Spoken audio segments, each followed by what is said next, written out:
Okay, I'll start here.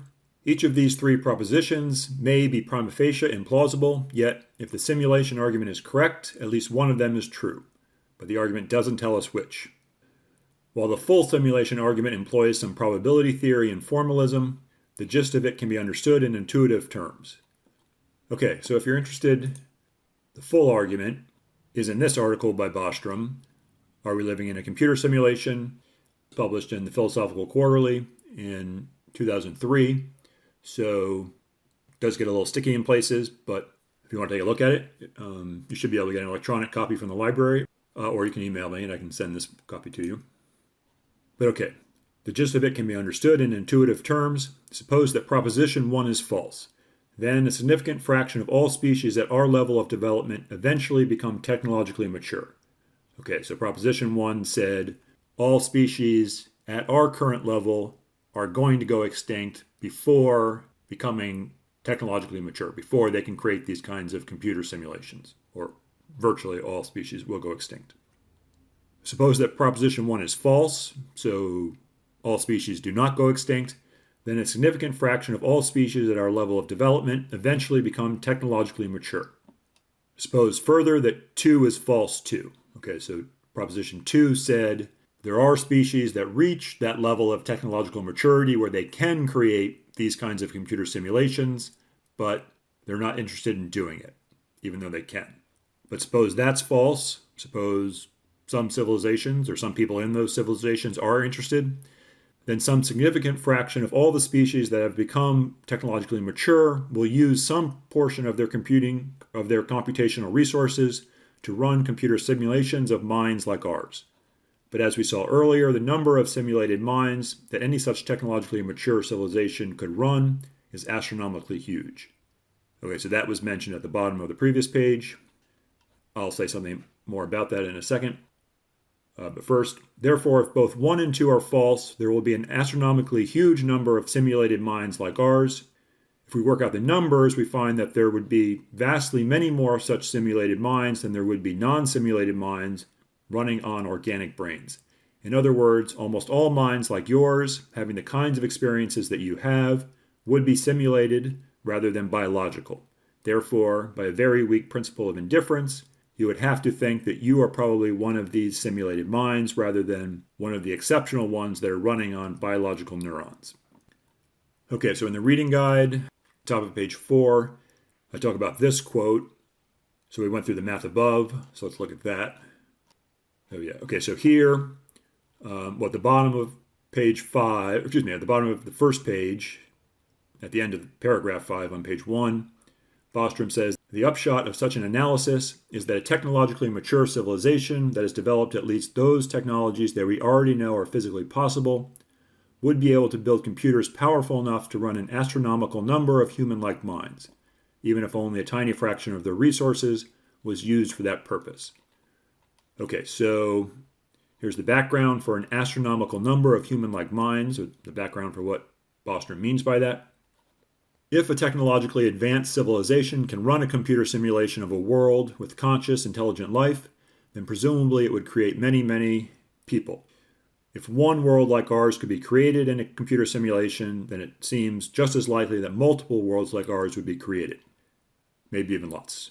So if there are right now 7 billion people on Earth, if running a computer simulation of a world like ours was no more complex for a technologically advanced civilization than, say, running an email or data server is for us, then they could be running thousands, so 7 billion times 5,000 different simulations would give us 30 trillion beings in computer simulations with conscious minds who can have conscious experiences. If it's as simple as running a video game, then it could be a lot more. Plus, if there are multiple technologically advanced civilizations in different parts of the universe, then it would be 30 trillion or whatever times the number of technologically advanced civilizations. Anyway, the point being, and this is going to be important on page 2 of the article, what we were just looking at, if there are any computer simulated people, then it's likely that there will be an astronomical number of human-like minds that are all just in one computer simulation or another. Okay, then here, actually looking at the bottom of page 3 in the reading guide, so if proposition 1 is false, then species like us do not go extinct, If propositions 1 and 2 are false, then species make it to this technologically advanced stage, and they have no problem running these simulations containing conscious people.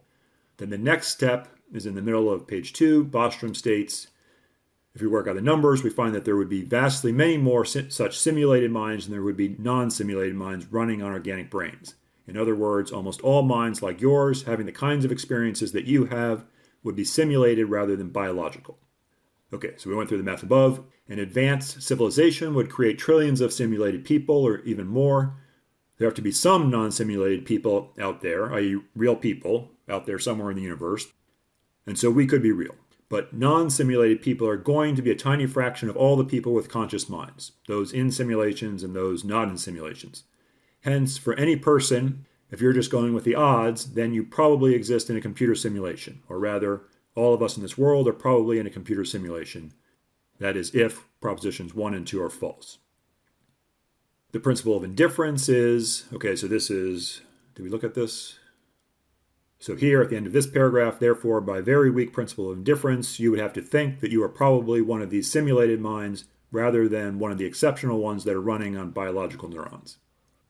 Okay, so the principle of indifference is basically, as I said right above, just going with the odds. More technically, it's this: if there are multiple alternatives and there are no reasons that make any of them more or less likely, then an equal probability should be assigned to each alternative. Okay, we can also think about this as an argument. It's a proportional syllogism, which you know. So the first premise, 99.9% of the conscious minds in the universe are simulated, or actually this could be 99.999, but we'll just use this. 99.9% of the conscious minds in the universe are simulated. Premise 2, you are a creature with a conscious mind. Therefore, there's a 99.9% chance that you are simulated. That is, you and all of us are in a simulation. Okay, so that brings us to this, which is essentially the conclusion of Bostrom's argument, or of the simulation argument. So if you think that 1 and 2 are both false, you should accept 3. It is not coherent to reject all 3 propositions. Does it make sense to reject all 3? In reality, we do not have much specific information to tell us which of the 3 propositions might be true. It might be reasonable to distribute our credence roughly evenly between the 3 possibilities, giving each one of them a substantial probability. Okay, so if we did that, then each of these 3 would have a 1/3 chance of being true. That's if we just don't say anything about how likely 1 and 2 might be. However, let us consider the options in a little more detail.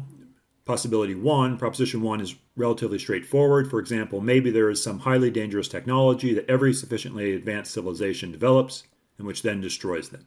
Let us hope that is not the case. Possibility 2 requires that there is a strong convergence among all sufficiently advanced civilizations, that is, everywhere in the universe. Almost none of them is interested in running computer simulations of minds like ours, that is, of beings that have conscious minds. And almost none of them contain any relatively wealthy individuals who are interested in doing that and are free to act on their desires. One can imagine various reasons that may lead some civilizations to forego running simulations, but for 2 to obtain, that is, for 2 to be true, that none of them do, or almost none of them, virtually all, then virtually all civilizations would have to do that. If this were true, it would constitute an interesting constraint on the future evolution of advanced intelligent life. The third possibility is the philosophically most intriguing. So that's proposition 3, which of course is you're almost certainly in a computer simulation. If 3 is correct, you're almost certainly now living in a computer simulation that was created by some advanced civilization.